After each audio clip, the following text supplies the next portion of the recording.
رجب میں برکت عطا کر۔ اب رجب میں برکت کا معنی کیا ہے؟ رجب میں برکت کا معنی یہ ہے کہ رجب کے مہینے میں کوئی بندہ نیکی کرے گا، عام مہینوں کی بنسبت اللہ اس کو زیادہ اجر و ثواب عطا کریں گے۔ حضرت قتادہ وہ فرماتے ہیں کہ رجب اتنا عزت والا، احترام والا مہینہ ہے کہ اس میں نیک اعمال کا اجر بڑھ جاتا ہے، برے اعمال کا گناہ بڑھ جاتا ہے۔ کہ جب اللہ نے اتنی سہولت اور اتنی آسانی دی ہوئی ہے کہ اس کو میں نے عزت والا مہینہ بنا دیا، احترام والا مہینہ، فضیلت والا مہینہ بنا دیا ہے، تو اب بندہ اس سے منہ پھیر کر کے پھر بھی گناہ میں، برائی میں مبتلا ہو تو یہ تو بغاوت ہے کہ اللہ نے تو سہولت دی ہے، عمل تھوڑا کرو گے اجر زیادہ ملے گا، اور بندہ پھر بھی برائی کی طرف جا رہا ہے، پھر بھی نافرمانی کی طرف جا رہا ہے، پھر بھی ناجائز کی طرف جا رہا ہے، پھر بھی حرام کی طرف جا رہا ہے۔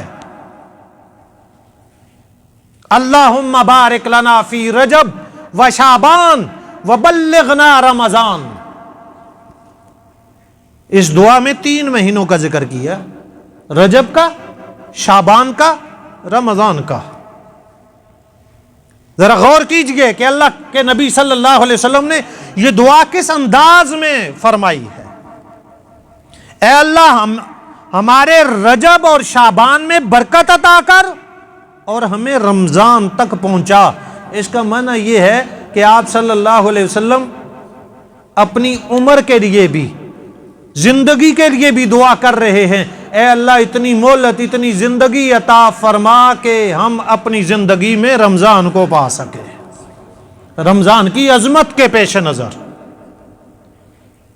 اور صحت سلامتی کے ساتھ پہنچا۔ ایک اور حدیث پاک رجب سے متعلق آپ صلی اللہ علیہ وسلم نے ارشاد فرمایا کہ رجب کے مہینے میں روزے نہ رکھا کرو، رجب کے مہینے میں روزے نہ رکھا کرو۔ یہ استحبابی حکم ہے، کوئی فرض نہیں ہے، یعنی اتنی کثرت سے روزے نہ رکھو کہ کمزور ہو جاؤ اور پھر رمضان المبارک کے فرض روزے بھی تم نہ رکھ سکو۔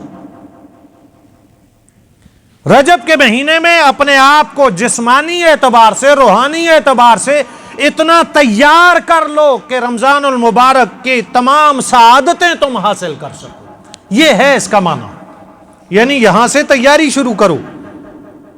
بندہ سفر پہ جائے یا کوئی بڑا کام کرنا لگے تو پہلے اپنے آپ کو اس کام کے لیے تیار کرتا ہے،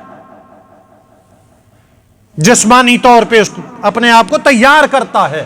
رمضان المبارک کا مہینہ، اس سے اگلا مہینہ شعبان کا ہے، پھر رمضان کا ہے، تو اس سے پہلے ہم اپنے آپ کو تیار کریں۔ کس طریقے سے؟ کھا پی کر نہیں، کھانا پینا بھی کرنا چاہیے، اپنی صحت کا خیال بھی کرنا چاہیے، لیکن روحانی اعتبار سے ہم اعمال کی طرف آئیں، اپنی عادت بنائیں اور زیادہ اعمال کی طرف آئیں، تاکہ جب ہم رمضان المبارک میں پہنچیں تو ہمیں کسی قسم کی کوئی تکلیف نہ ہو، ہماری عادت بن چکی ہو، سہولت اور آسانی کے ساتھ ہم رمضان المبارک کے روزے بھی رکھ سکیں، اس کی تراویح بھی پڑھ سکیں اور اس میں دیگر اعمال بھی کر سکیں۔ اللہ پاک مجھے آپ کو عمل کی توفیق عطا فرمائے۔